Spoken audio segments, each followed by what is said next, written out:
দিচ্ছি, ভালো করে আপনারা এই জিনিসটা একটু দেখুন যাতে পাড়াটা ভালো করে থাকে।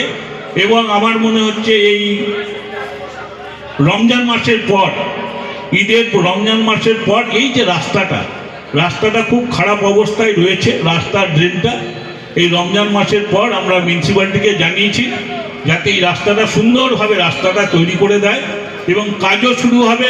আপনারা খালি সহযোগিতা করবেন।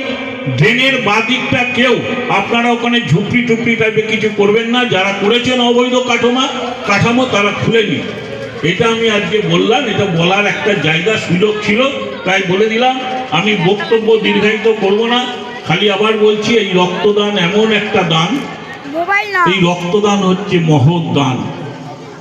এই দান এটা হচ্ছে, এখানে আমি দেখতে পাচ্ছি যে এখানে 90% মুসলিমরা রক্ত দিচ্ছে। এই রক্ত অবশ্য যখন রক্তদাতারা